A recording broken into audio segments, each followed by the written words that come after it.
खुदा बाप बेटा रूह कुदस के नाम से आमीन। ऐ बाप आसमानी तो जो तारीफ और तमजीद के हमद और सिताइश के शुक्रगुजारी के लायक खुदावंद है। ऐ बाप आसमान तेरा तख्त और ज़मीन तेरे पाँव की चौकी है। हम तेरे सुंदर कदमों में चरणों में आते हैं खुदावंद, तुझे इलाही सजदा इबादत पेश करते हैं खुदावंद। अपने लबों का नजराना आज सुबह खुदावंद पाक मुबारक दिन में खुदावंद तेरे हुजूर में गुजरानते हैं खुदा। बेशक खुदावंद जो शुक्र गुजारी की कुर्बानी गुजरानता है वो तेरी तमजीद करता है, और जो अपने चाल चलन को दुरुस्त रखता है खुदावंद तो उसे खुदा की नजात दिखाएगा। बेशक खुदावंद हम तेरी नजात के मुश्ताक हैं खुदावंद, हम तेरे दीदार के तालिब है खुदा, और हमारे दिल खुदावंद तेरी ही शुक्रगुजारी से भरे हैं खुदावंद। खुदा हम पूरे दिल से पूरी जान और पूरी अक्ल के साथ तेरी शुक्रगुजारी करें खुदावंद। पाक गयूर खुदावंद अपनी खुदी का इनकार करते हैं, तेरी पाक रूह को ऑनर देते हैं खुदावंद जो हमारा मददगार है। पाक रूह हम खुद को पीछे करते हैं और आपको वेलकम कहते हैं। पाक रूह सर के बालों से लेकर पाँव के नाखूनों तक हमारा जिम्मा लीजिए। ऐ खुदा की पाक रूह में मसा कर हमारे गलों को हमारी आवाज़ों को मसा कर पाक रूह हमारे हाथों को जंग करना और उंगलियों को लड़ना सिखा। खुदावंद तेरी प्रस्तिश आदमियों को सुनाने के लिए नहीं, बल्कि खुदावंद ऐसी प्रस्तिश खुदावंद जो आपने पलूस और सलास को करना सिखाए खुदा। ऐसी प्रस्तिश जो खुदावंद ने अपने बंदा दाऊद से ली, आज हमें ऐसी प्रस्तिश करना सिखा खुदा। हमें मसा कर दे खुदावंद ताकि खुदा हम तेरी पाक मर्जी के मुताबिक तेरी प्रस्तिश करें। ऐसी प्रस्तिश खुदावंद जिससे हर तरह की जुए टूटे, हर तरह के बंधन खुल जाए, जकड़े आजाद हो, कैदी रिहाई पाए। और अगर कलीसिया में से कोई बीमार हो तो खुदावंद प्रस्तिश के वसीला से खुदावंद तेरे पाक लोगों की कुव्वत और कुदरत काम करे खुदावंद। हर तरह के बीमार शिफा पर तेरा नाम जलाल पाए। यीशु के नाम से बाप ये मांग कर पाते हैं, आमीन।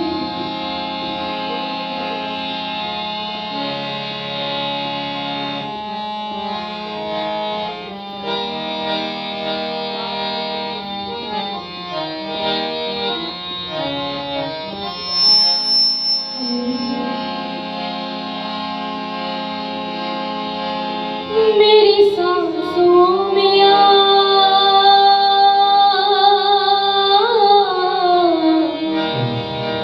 मेरे दिल में समा, मेरी आँखों में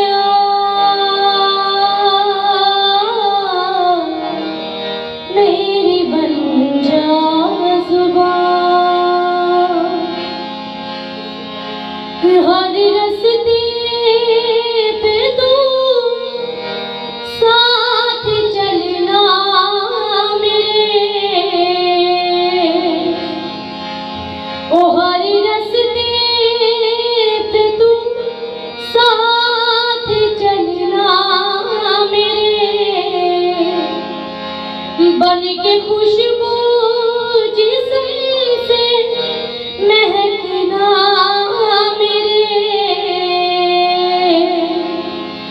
बन के खुशबू जिस्म से महकना मेरे।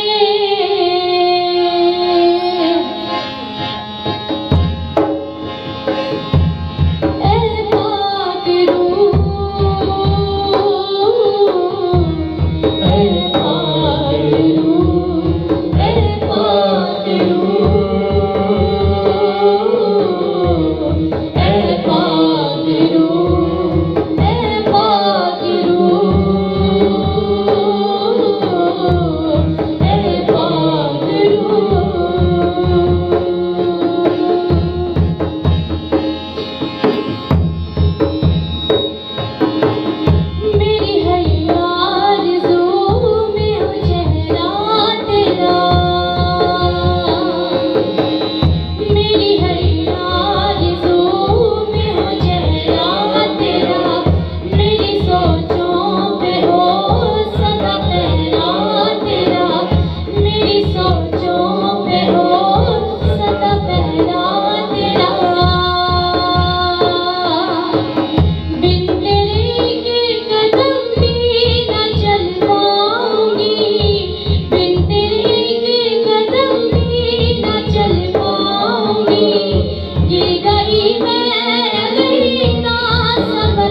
Hallelujah hallelujah hallelujah.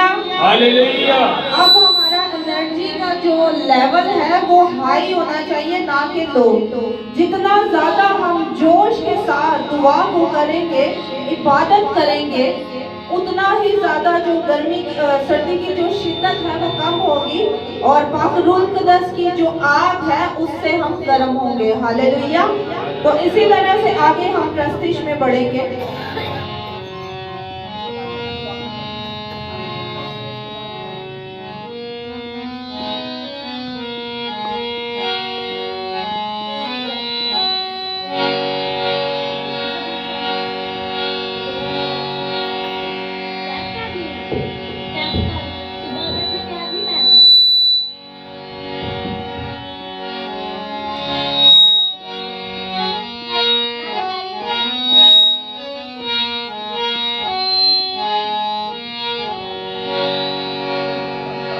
मैं सबर दे नाल आस रखगी, यहोवा दी करदा साईं इंतजारी। मैं सबर दे नाल आस रखगी, यहोवा दी करदा साईं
खुदा ने गीत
आने जाता न झूठे आना रखता यारी मैं सबर देना आस रख के यहोवा दी करना सब इंतजारी दोस्त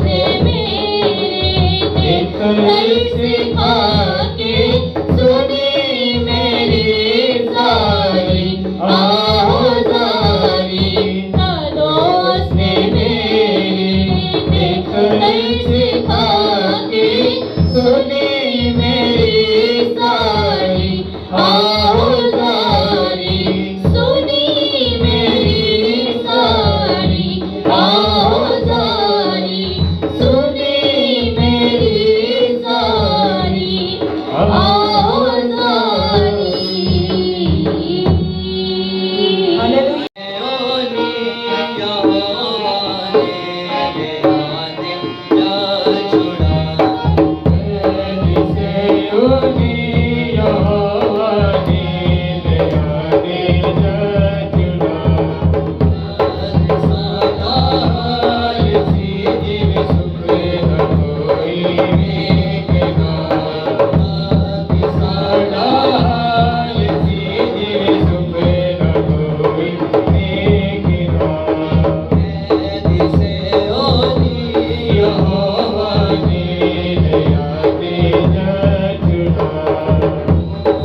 जब वो खा रहे थे तो यीशु ने रोटी ली और बरकत देकर तोड़ी और शागिर्दों को देकर कहा, लो खाओ, ये मेरा बदन है।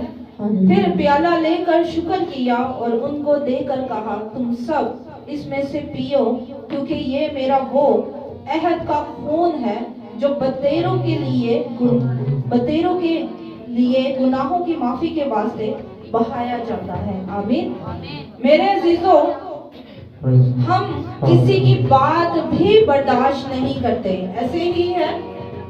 लेकिन खुदावन यीशु मसीह ने कैसे उस दलेरी के साथ, वो खुदा जिसने वक्त को बनाया, वो खुदा जिसने हम सबको बनाया, वो खुदा जो फ्यूचर को जानता है, उस खुदा ने अपने दुखों को देखा कि किस तरह से उनको कोड़े मारेंगे, और ऐसे कोड़े जिसके आगे जो है ब्लेड लगे होते थे और बारीक हड्डियां और गोलियां लगी होती, और जब वो जिस्म पे लगते थे, रोमियो के जो कोड़े हैं, तो क्या होता था कि वो 14 इंच के मांस को खींच लेता था।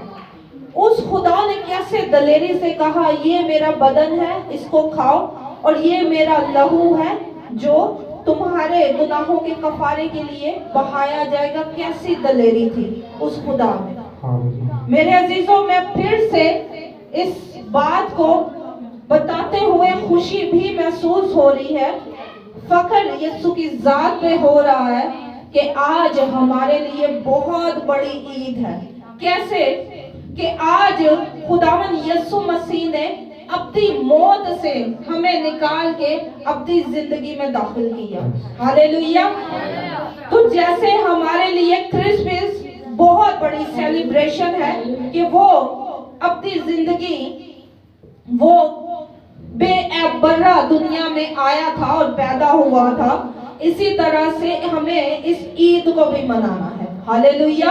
और आज के बाद हमने ये नहीं कहना कि पाक शराकत है आज, या हमने पाक शराकत लेनी है। हमने बोलना है आज पाक शराकत की ईद है। हालेलुया।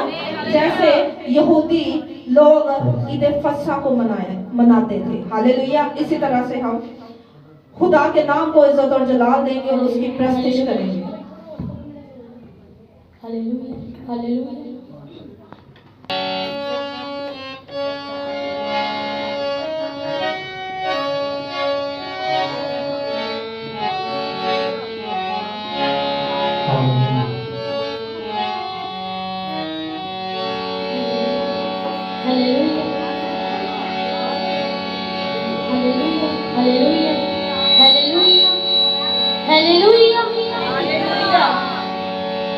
आइए सब खुदावन के जलाल के लिए जोरदार तालियां बजाएंगे। उसने कहा कि मैं तुम्हें कभी तन्हा अकेला और यतीम ना छोड़ूंगा। हालेलुया। वो वादों में सच्चा है, उसने हमें एक पल भी ना छोड़ा अकेले। हालेलुया। और ये उसका फजल है कि हम सब इस जगह पर इकट्ठा हैं और सलामत हैं, इसीलिए कि हम उसकी इबादत और उसकी प्रस्तिश कर सकें। हालेलुया। इस सब अपने हाथों का इस्तेमाल करके अपनी आवाजों को बुलंद करेंगे।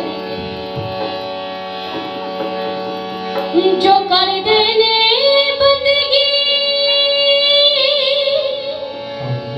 ओ नादी सुने दुआ,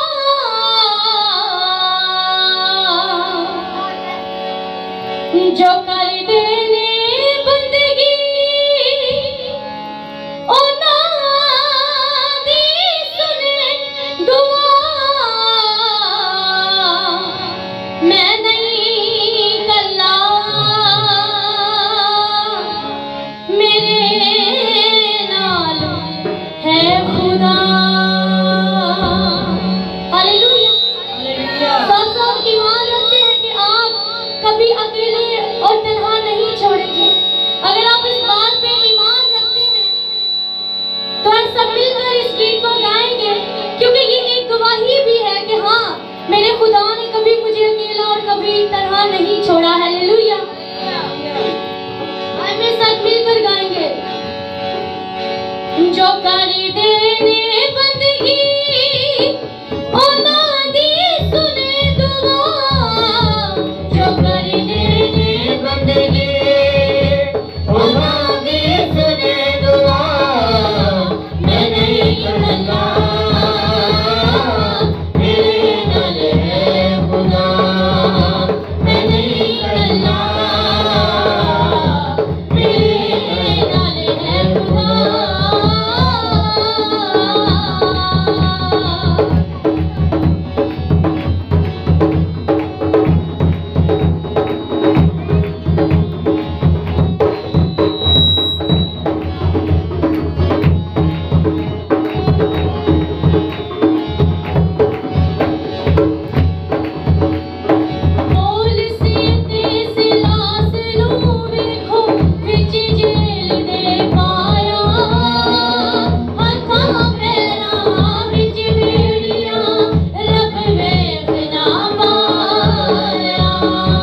मसीह के खून की शराकत नहीं?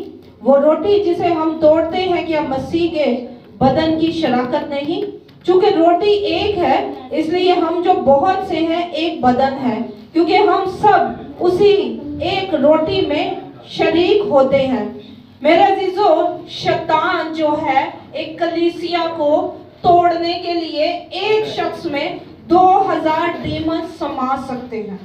उसका लश्कर डीमंस का, वो कलीसिया को, खुदा के लोगों को हलाक करने के लिए एक दिल, एक दिमाग और उनमें इत्तेफाक होता है। वो ये नहीं कहता कि तू इधर बैठा है तो मैंने इसके बदन में एंटर नहीं होना। लेकिन हम इंसान एक चर्च में 100 लोग 2 घंटे एक दूसरे को बर्दाश्त नहीं करते। खुदावन यीशु मसीह, चर्च किसे कहा जाता है? कलीसिया को, लोगों को, इंसानों को। चर्च इन दीवारों को नहीं कहा जाता। ये एक जगह है जहां पे हम सारे इकट्ठे होते हैं और इस जगह को मखसूस किया जाता है, पाक किया जाता है, ताकि पाक रूल कदस की हजूरी हो। मेरे अजीजों, जब खुदावन यीशु मसीह ने आना है और इन दीवारों को उठा के नहीं लेके जाना, हम इंसानों को, जिसको वो अपनी दुल्हन कहता है, इसको लेके जाना है। हालेलुया। तो हमें मसीह में एक बदन होना है। इसी तरह से हम अपने कदमों पे खड़े होंगे और दुआया कोर्स गाएंगे।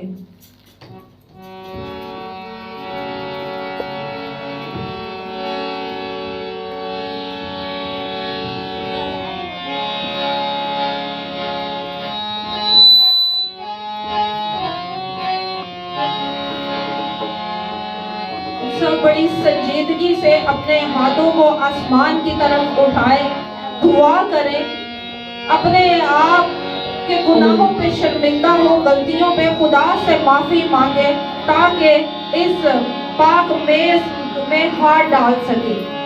अपने दिलों को तैयार करें, माफी मांगे खुदा से। सबकी आंखें बंद हो।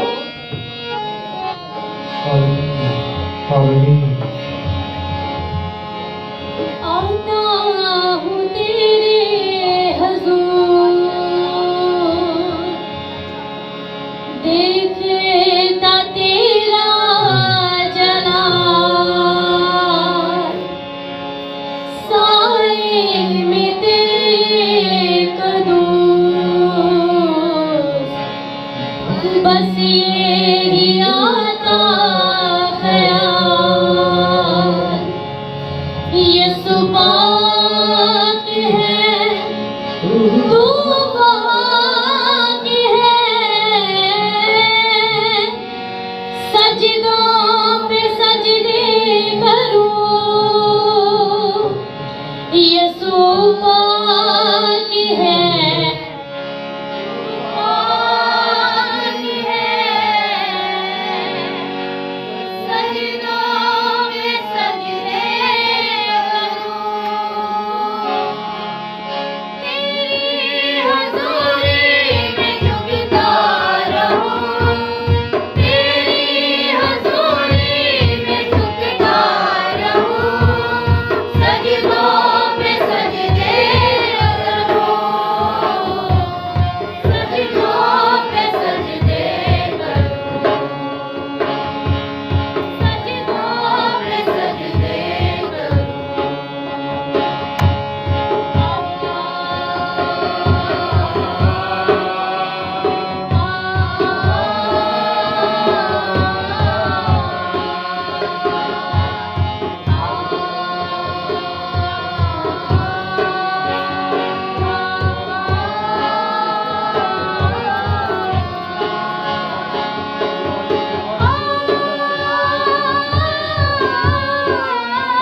तेरी हज़ूरी में झुकता रहूं, तेरी हज़ूरी में झुकता रहूं, सजदों पे सजदे करूं, सजदों पे सजदे करूं, सजदों पे सजदे करूं।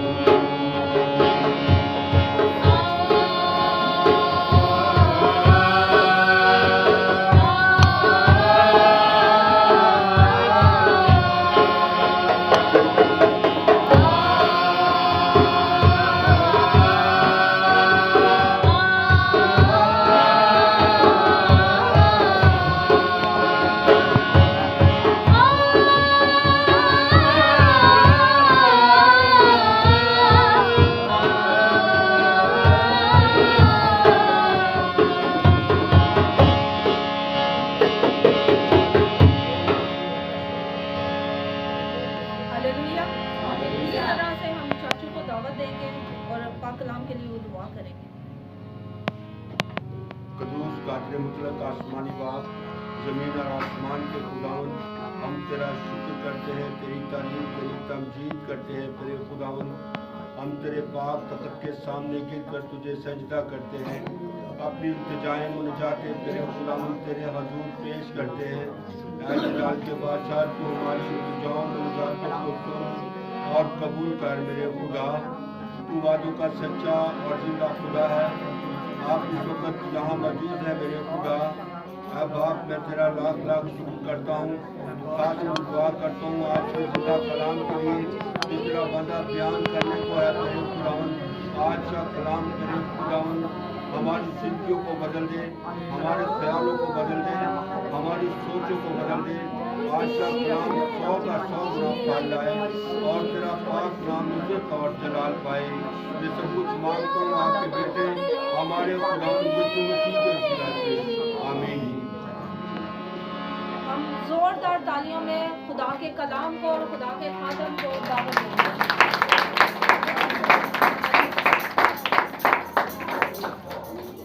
सबसे पहले हम खुदावंद यीशु मसीह को वेलकम करते हैं, अपने हाथों को लहराएं और खुदावंद यीशु मसीह के लिए जोरदार तालियां दें।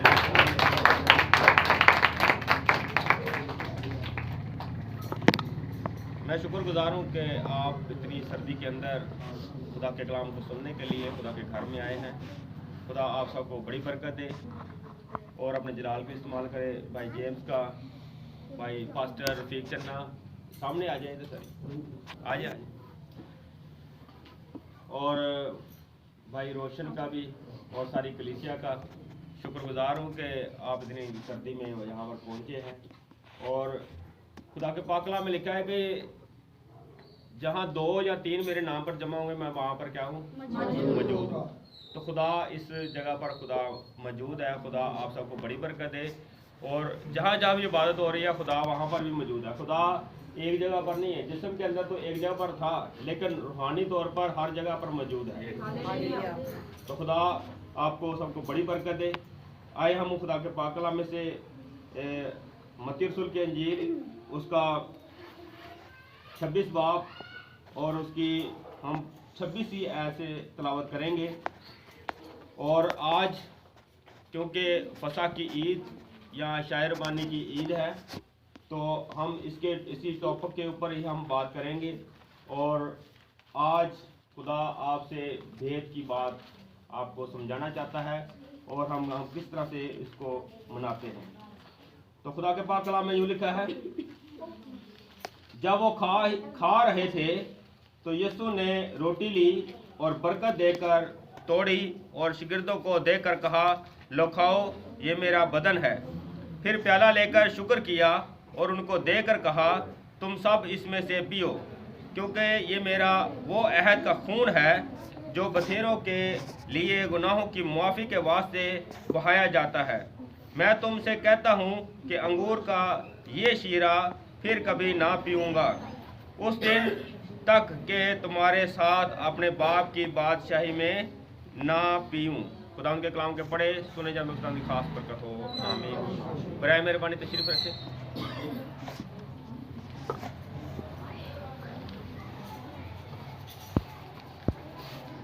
आज का जो हमारा टॉपिक है वो है फसा क्या है, फसा क्या है और फसा की खाने की तरतीब क्या थी और खुदावंद यीशु मसीह के खून और गोश्त में शामिल होने से क्या मुराद है। ये 2 बातों को हम सीखेंगे कि एक तो फसा क्या है और दूसरा है कि उसकी तरतीब क्या है खाने की, और तीसरा जो है वो ये है कि खुदावंद यीशु मसीह के खून और गोश्त में शामिल होने से क्या मुराद है। तो फसा जो है इसका ये जो ईद है और इसका मतलब जो है, इसके जो मायने हैं वो ये है कि इब्रानी के अंदर फसा का एक लफ्ज़ है मुश्तीक, जिसका मतलब है छोड़ देना, दरगुजर कर देना।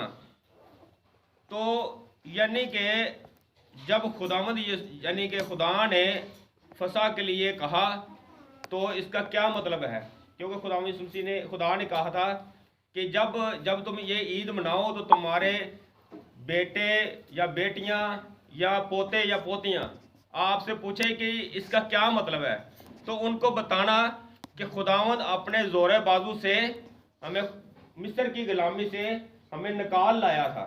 इसका ये मतलब है, हम इसको इस याद से मनाते हैं। तो इस ईद फसा का जो आज हम देखते हैं कि पुराने में ईद फसा जो है वो खुदा ने मुकर्रर की है और ये सबसे पुरानी है, और इससे भी पुरानी जो है वो सबत का दिन है। आज दोनों ही हम इस वक्त हम मौजूद हैं कि सबत भी आज है और फसा भी हमने आज इसको पाकशाही में जो खुदा ने मुकर्रर की थी फसा, उसमें यीशु मसीह ने आकर, क्योंकि वो ही खुदा है, वो खालिक बन के ज़मीन पर आया और उसी ने आके इसको तब्दील किया। क्योंकि हर कोई इंसान, कोई भी शख्स जो है वो इस जो रस्म है या इसको ईद जो है इसमें तब्दीली नहीं कर सकता था। तो इसलिए यीशु मसीह ने आकर हमें क्या करना था कि ये फसा जो है इसको शायर बानी में तब्दील करना था। तो इसलिए यीशु मसीह ने वो सारी जो रस्म है वो मनाने के लिए अपने शागिर्दों से कहा कि तुम जाओ और जिस शहर में जिस जगह पर जाओगे वहाँ पर एक आदमी खड़ा लिए हुए जिस घर में दाखिल होगा उसी में जाना और उसके मालिक को कहना कि उस्ताद ने हमें कहा है कि मैं फसा कहाँ खाऊं। तो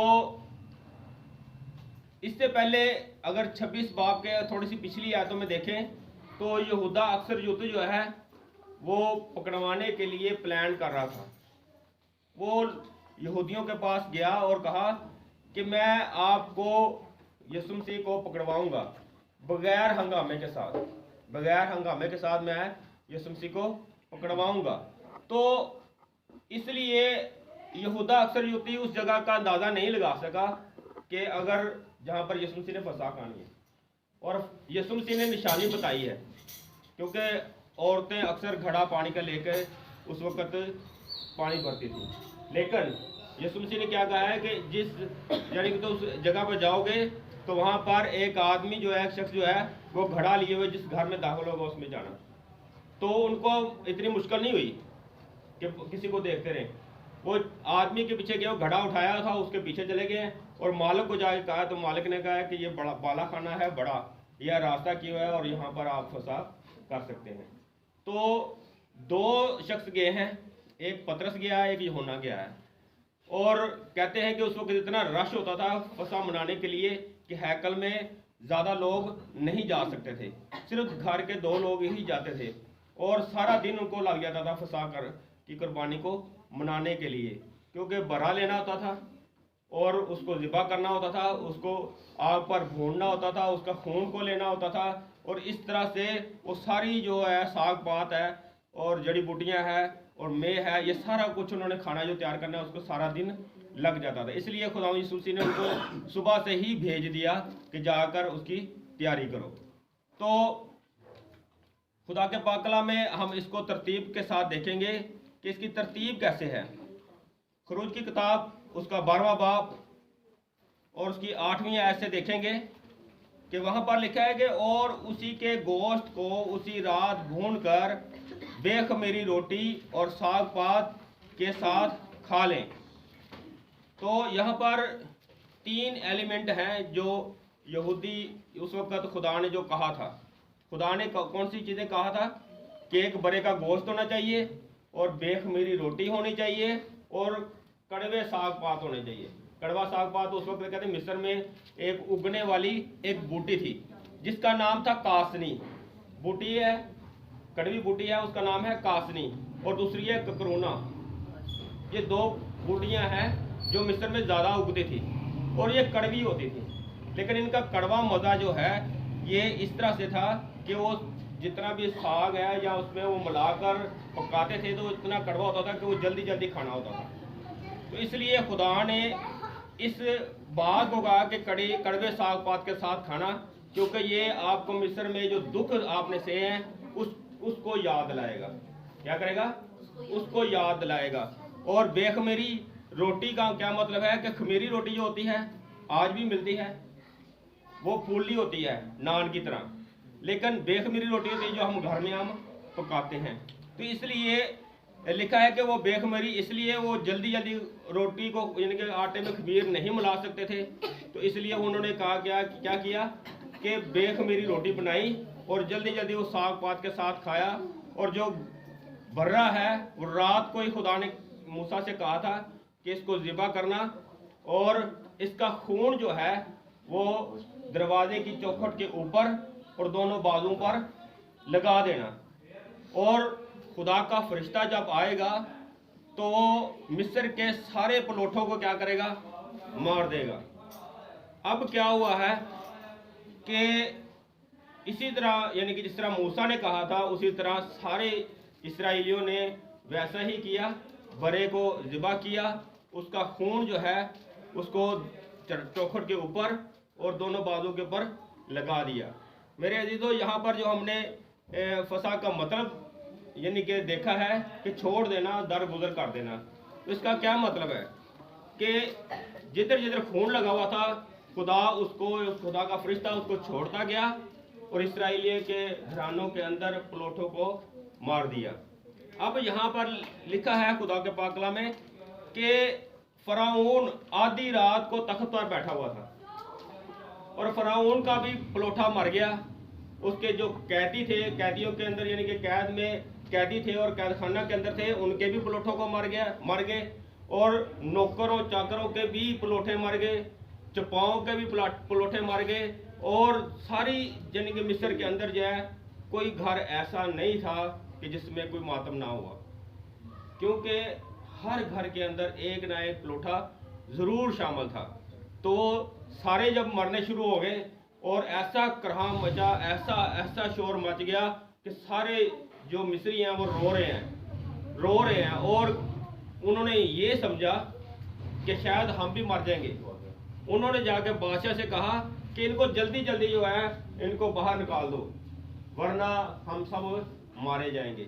इसलिए ये जो बेखमीरी रोटी और साग पात है, उन्होंने जल्दी जल्दी जो है उसको खाया और वहाँ से निकल पड़े। तो मेरे अजीजों, फिर जब निकल गए हैं, तो अब जो है यहूदी जो हैं इस रस्म को इस तरह से मनाते हैं कि इसमें उन्होंने कुछ चीज़ें और शामिल की हैं।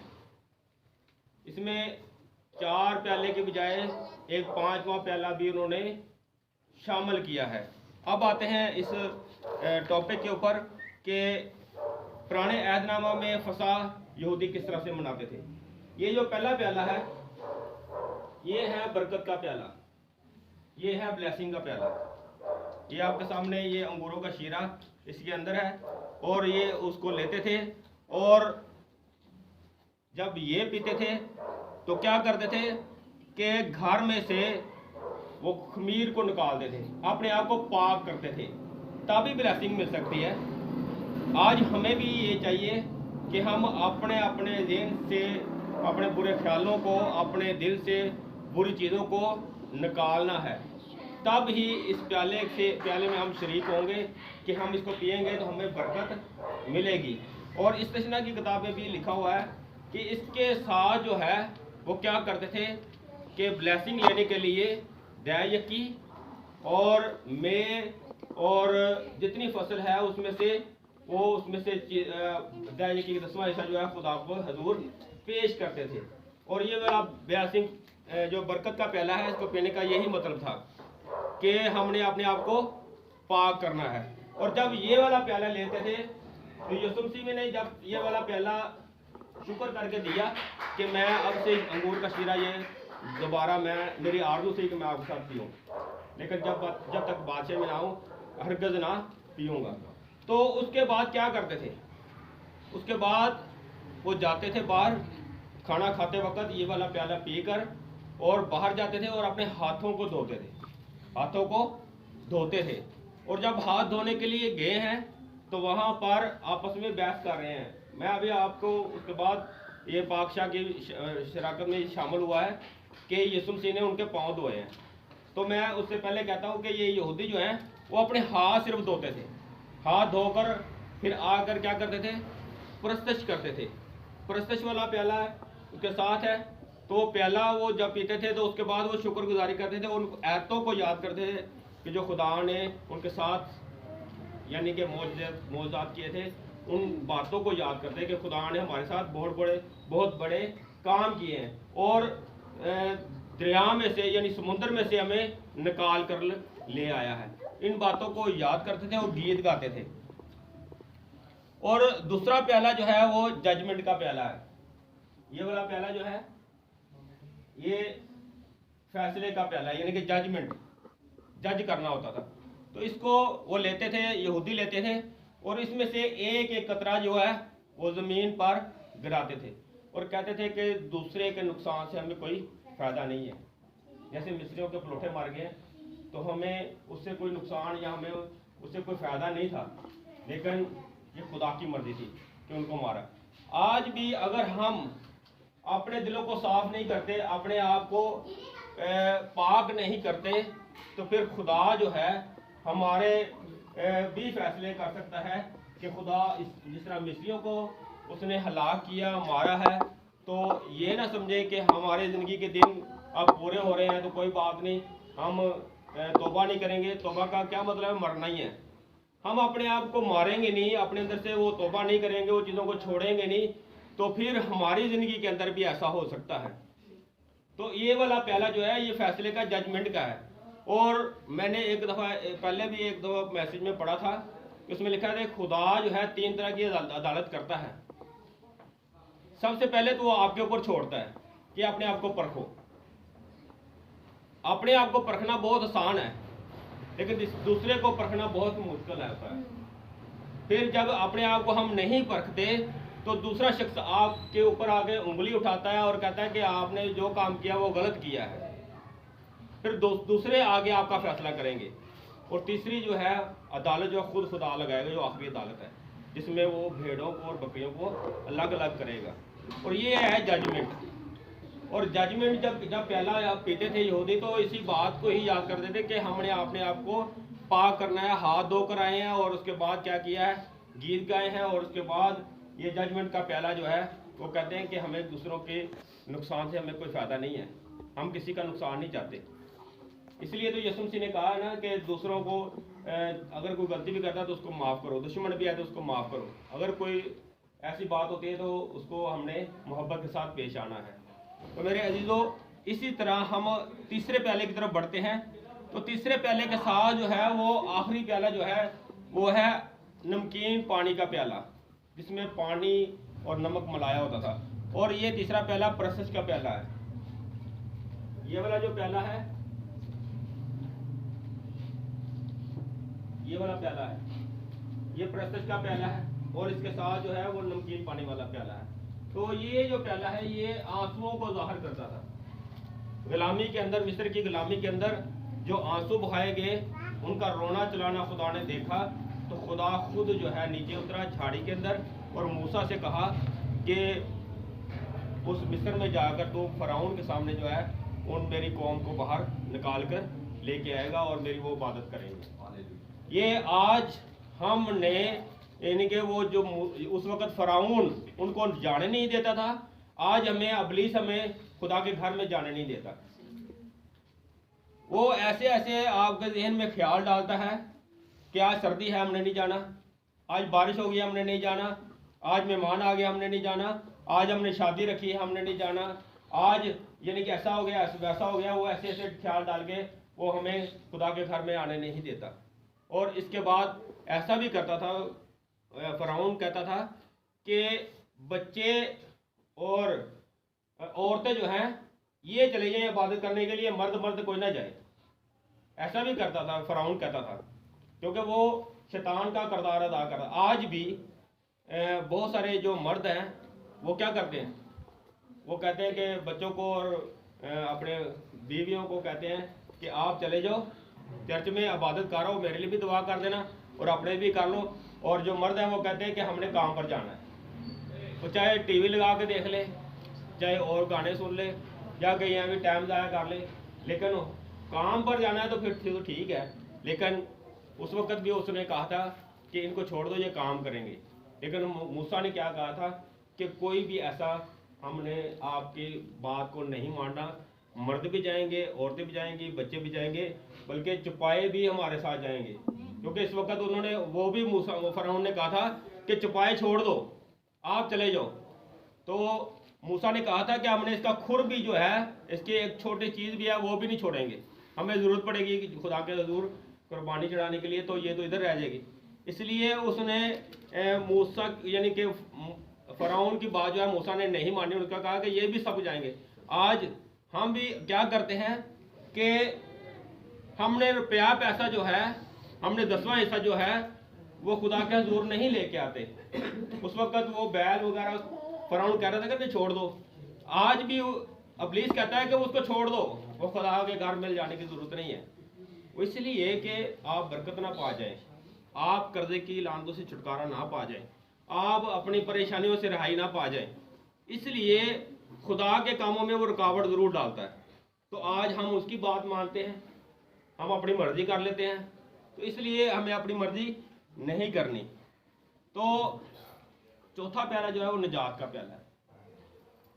यहूदी इस बात को मानते थे कि ये वाला जो प्याला पीते हैं इसमें हमें निजात मिली है, मिस्र की गुलामी से हमें निजात मिली है, और इस वजह से वो सारे प्याले जो हैं वो शामिल करते थे। अब आते हैं एक वो चीज़ और शामिल करते थे इसके अंदर, वो मीठा एक पेस्ट होता था, सारे जितने फल होते थे उसको मिक्स करके ना ग्रेवी बना लेते थे, और उन सब चीज़ों के अंदर जो पेस्ट है वो एक वाहिद मीठा है, बाकी सब चीज़ें वो उनके लिए वो खट्टी वगैरह या नमकीन वगैरह या कड़वी हैं। लेकिन उसका क्या मतलब था, वो मसीहा का इंतज़ार कर रहे थे, उनकी एक उम्मीद थी, वो कहते थे कि हमें मसीहा हमें भी निजात देगा, तो उसके इंतज़ार के अंदर वो मीठा पेस्ट वो खाने के अंदर यानी कि वो डुबो के उसको रोटी को वो खाते थे। तो इसके बाद हम आते हैं अशायर बानी की तरफ कि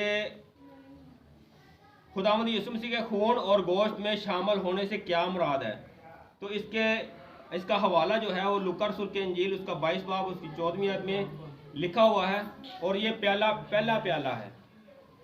अब यहाँ पर भी खुदावंद यीशु मसीह ने जितने प्याले उन्होंने इस्तेमाल किए उसी तरह ही फसा को मनाया है, और हमारे लिए सिर्फ 2 प्यालों का इस्तेमाल किया है, एक निजात वाला और एक रोटी शायर बानी के अंदर। लेकिन यीशु मसीह ने सारे एलिमेंट जो हैं वो इस्तेमाल किए हैं, वाहिद सिर्फ जो मीठा पेस्ट है वो इस्तेमाल नहीं हुआ। तो ना वो प्याला जो आंसुओं वाला प्याला है वो इसमें शामिल हुआ है, दुखों वाला प्याला शामिल नहीं हुआ। तो इसलिए बरकत का प्याला जो है उसमें लूका रसूल के इंजील उसका 22 बाब उसकी 14वीं आयत में हमसे उसको पढ़ेंगे, लेकिन 17वीं आयत के अंदर इसका हवाला दिया गया है पहले प्याले का। यहाँ पर लिखा है कि जब वक़्त हो गया तो वो खाना खाने बैठा और रसूल उसके साथ बैठे। उसने उनसे कहा, मुझे बड़ी आरज़ू थी कि दुख सहने से पहले ये फसा तुम्हारे साथ खाऊं, क्योंकि मैं तुमसे कहता हूँ कि उसे कभी ना खाऊंगा जब तक खुदा की बादशाही में पूरा ना हो। अब 17वीं आयत में लिखा है, फिर उसने प्याला लेकर शुक्र किया और कहा, इसको लेकर आपस में बांट लो। ये वाला प्याला जो है, जो पहला प्याला है बरकत वाला, तो खुदा ने क्या कहा है, शुक्र करके कहा कि इसको लेकर आपस में बांट लो, क्योंकि मैं तुमसे कहता हूं कि अंगूर का शीरा अब से कभी ना पीऊँगा जब तक खुदा की बादशाही ना आ जाए। और ये वाली जो है, ये वाला प्याला जो है बरकत वाला प्याला, खुदावंद यीशु मसीह ने शुक्र करके पहला प्याला दिया। ये हवाला पढ़ने का मतलब यही है कि पहला प्याला उसने ये वाला दिया था, शुक्र करके दिया कि आपस में बांट लो। और इसके बाद जो है, और इसका क्या मतलब है, बरकत का लेने का प्याले का मतलब क्या है कि अपनी ज़िंदगियों से गुनाह को तर्क कर दो, अपनी ज़िंदगियों से गुनाह को तर्क कर दो, और अपनी ज़िंदगियों से गुनाह को छोड़ना पड़ेगा, और तौबा के ज़रिए से इकरार करके इसको तर्क करना पड़ेगा। तौबा करने से ये गुनाह तर्क हो सकते हैं, छोड़ सकते हैं हम। तो इस प्याले का ये मतलब है। दूसरा प्याला जजमेंट का प्याला लिया है, लेकिन इससे पहले क्या हुआ है कि जब वो खा ही रहे थे तो इसके साथ वो गोश्त भी खा रहे हैं, कड़वे साग पात वो चीज़ें खा रहे हैं और प्याला भी लिया है। और उसके बाद जो है वो हाथ धोने के लिए गए हैं। जब हाथ धोने के लिए गए हैं तो यूहन्ना की अंजील उसका 13वें बाब के अंदर लिखा हुआ है कि उस वक्त जाके क्या कर रहे हैं कि बहस कर रहे हैं आपस में उनकी बहस चल रही है कि बड़ा कौन है। और खुदावंद यीशु मसीह वहाँ पर जाते हुए कहते हैं कि मैं पकड़वाने को हूँ और तुम आपस में बहस में लगे हो कि बड़ा कौन है। तो उनको डांटा है। और उसके बाद खुदावंद यीशु मसीह ने फिर क्या किया है कि अपना एक रुमाल लिया है, उसको कमर के साथ बांधा है और सबको बिठाकर उनके पाँव धोए हैं। जब पाँव धोए हैं तो खुदावंद यीशु मसीह ने कहा कि अब देखो किस में बड़ा कौन है। अपने आप को जो छोटा बनाएगा वो खुदा की भाषा में बड़ा होगा। और खुदावंद यीशु मसीह ने अपने आप को छोटा बनाया है। आज हम अपने माँ बाप के पाँव नहीं धो सकते, ऐसा ही है ना। अगर किसी को कहा है कि अपने माँ के पाँव धो लो या अपने बाप के पाँव धो लो, हो सकता है कि वो उनके मोजे भी उठाकर इस तरह से लेके जाएंगे। वो कहेंगे इसमें से बदबू आती है। वैसा ही होता ना। वो इतना करना नहीं चाहते, अपने आप को छोटा नहीं बनाना चाहते। वो कहते हैं कि तुसी कि सानू पालिया है, असीं ते तुहाडे नाल वड्डे हैगे हैं, सानू तो सारा पता है, तुसीं तो साडे लिए कुछ भी नहीं किया है। तो खुदावंद यीशु मसीह ने अपने आप को छोटा बनाया है और उनके सबके पाँव धोए। यहाँ पर यहूदा अक्सर यूती भी है जो पकड़वाने वाला है। खुदावंद यीशु मसीह उसको जानता था, उसके भी पाँव धोए हैं। आज हम किसी दुश्मन के अपने नहीं पाँव, यानी कि रिश्तेदारों के, हम अपने माँ बाप के नहीं धोते, हम दुश्मनों के कैसे पाँव धोएंगे जिसको पता भी हो कि इसने मुझे पकड़वाना है। तो इसके बाद जो है जजमेंट का प्याला जब फिर दोबारा आते हैं, फिर खाना शुरू होता है। तो मत्ती रसूल के अंजील उसका 26 बाब उसकी 21 आयत में लिखा है कि जब वो खा रहे थे तो उसने कहा, मैं तुमसे सच कहता हूँ कि तुम में से एक मुझे पकड़वाएगा। ये जजमेंट का जब प्याला जब देना था ना, उससे पहले वो जब खा रहे थे, ये वक्त का पता नहीं है कि कब खा रहे थे कब बैठे थे, यानी कि दोबारा जब आए तो ये बड़ी लंबा खाना होता है। ये यू टैब एक टेबल होता था, छोटा टेबल होता था इस तरह करके, और यू टैब होता था और उनके सब साइडों पर बैठते थे और आधे बैठते थे, आधे थोड़ा सा लेटे होते थे।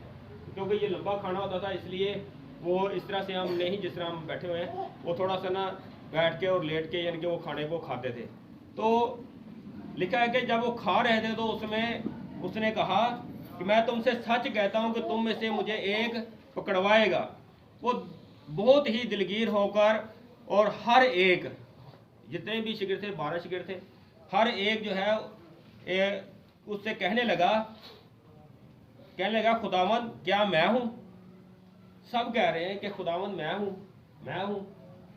जब यहूदा इस्करियोती ने देखा कि सब कह रहे हैं अगर मैं नहीं कहूँगा तो मैं तो पकड़ा जाऊँगा, और ये रियाकारी, उसमें बहुत बड़ी रियाकारी थी। और उसने भी कहा क्या खुदावंद मैं हूँ।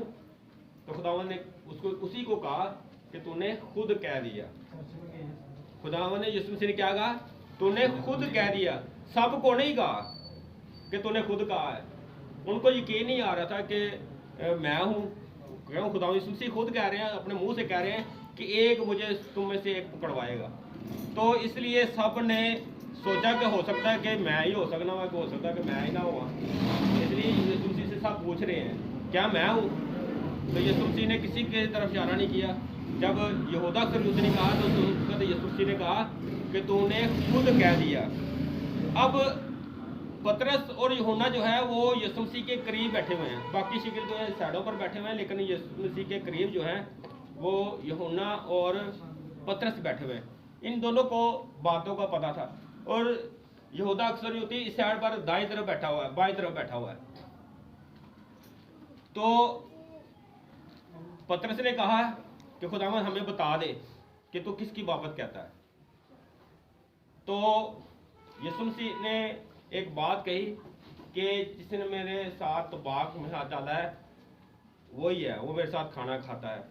और खुदा के पाक कलाम में यूहन्ना के इंजील में लिखा हुआ है कि मैं तुम की सब की बाबत कहता हूँ कि जिसको मैंने चुना है उन्हें मैं जानता हूँ, लेकिन ये इसलिए कि ये नविश्ता पूरा हुआ कि जो मेरी रोटी खाता है उसने मुझ पर लात उठाई। जिसने, यानी कि जिस तरह हम किसी के साथ नमक खा लें तो फिर नमक हरामी नहीं करते, फिर एक दूसरे से मोहब्बत करते हैं कि इसने मेरा नमक खाया हुआ या मैंने उसका नमक खाया है, तो मैं इस तरह की बात नहीं कर सकता। तो यीशु मसीह ने कहा कि जिसने जो मेरे साथ रोटी खाता है उसने मुझ पर लात उठाई है। और ज़बूर 55 का ये नविश्ता पूरा हुआ है। उसके अंदर क्या है कि वो मेरा हम सफ़र था, मेरा रफ़ीक था, मेरा दोस्त था। अगर कोई और होता तो मैं कुछ कहता, लेकिन ये आपने ने मुझ पर ये बात की है। तो यीशु मसीह ने इस तरह से कहा। तो यूहन्ना जो है, यहूदा जो अक्सर युवती है, उसके बारे में फिर लिखा है कि यीशु मसीह ने यूहन्ना को कहा है, उसने सीने का यानी कि सहारा लेकर यीशु मसीह के पास आकर इस तरह से कहता है कि यानी खुदावंद मुझे बता दे तो किसकी बाबत कहता है। तो यीशु मसीह ने कहा कि जिसको मैं नवाला डबो कर दूंगा वही है। अब यूहन्ना को पता है, ये यूहन्ना की इंजील के अंदर ही लिखा है कि जब वो यीशु मसीह ने नवाला डबो कर उसको दिया जजमेंट प्याले के अंदर, तो उसी वक्त शैतान जो है उसके अंदर समा गया। यहूदा अक्सर युद्ध के अंदर वो शैतान समा गया और यीशु मसीह ने उसको फौरी कहा है, ये कहा है कि ए मियाँ जो कुछ तू करना चाहता है जल्द कर ले। तो वो उठकर फिलफूर चला गया। जब नवाला लिया है, वो प्याला लिया है, तो उस वक्त फौरी तौर पर वो चला गया है। अब चला गया है तो यानी बाकी शागिर्दों ने कहा है कि शायद यीशु मसीह ने कहा है कि इसके पास थैली रहती है, हो सकता है कि गरीबों को कुछ देना हो सकता है कि इसने कोई आगे जो ईद है उसके ऊपर कोई खरीदारी करनी है, इसलिए यीशु मसीह ने कहा है कि ये जल्द जो करना है वो जल्द कर ले। तो यीशु मसीह ने तो ये कहा था ना कि जो मुझे पकड़वाना है वो काम तूने जो करना है वो कर ले, लेकिन वो दूसरे शागिर्द ये समझे थे। अब वो चला गया। अब 11 शागिर्द हैं। तो इस वक्त तो ये वाली रस्म जो है वो शुरू हुई है। कौन सी शुरू हुई है कि मत्ती रसूल के इंजील उसका 26 बाब उसकी 26वीं आयत में लिखा है, जब वो खा रहे थे तो यीशु ने रोटी ली और बरकत देकर तोड़ी और शागिर्दों को देकर कहा कि लो खाओ, ये मेरा बदन है। फिर प्याला लेकर शुक्र किया और उनको देकर कहा तुम सब इसमें से पियो, क्योंकि ये मेरा वो अहद का खून है जो बतेरों के गुनाहों की माफ़ी के लिए बहाया जाता है। ये निजात का प्याला है। ये निजात का जो प्याला दिया है, इसमें खुदावंद यीशु मसीह ने अभी कुर्बान नहीं हुए, अभी आपने उसने यानी कि जो खुदा का बरा है, जो फसा का बरा है, खुदावंद यीशु मसीह है, उसने एडवांस से आपको एक चेक दिया है। जो कैश जो है वो बाद में होना है, लेकिन यीशु मसीह जब मुंह से कलाम कर लेते थे तो समझ ले कि ये सचमुच जो है ये खून बन जाता है और सचमुच जो है रोटी जो है वो उसका बदन बन जाती है। तो इसलिए वहाँ पर यीशु मसीह मौजूद है और उसका खून भी मौजूद है और उसके बदन भी मौजूद है। तो यीशु मसीह ने उस पर बरकत देकर कहा कि ये मेरा रोटी जो है ये मेरा बदन है और यह खून जो है ये शीरा जो है ये मेरा खून है। तो जब कभी इसको पियो तो मेरी यादगारी के लिए ऐसा ही किया। और ये यादगारी की रस्म है। रस्म तो हम उसको कहेंगे, लाजमी कहेंगे, लेकिन इसकी याद जो है हमने मनाते रहना है। और ये ईद है, ये हम दूसरी ईदों को तो बड़ा सेलिब्रेट करते हैं लेकिन इस ईद को भूल जाते हैं। लेकिन ये वाली ईद जो है ये जब भी आप करो, यानी कि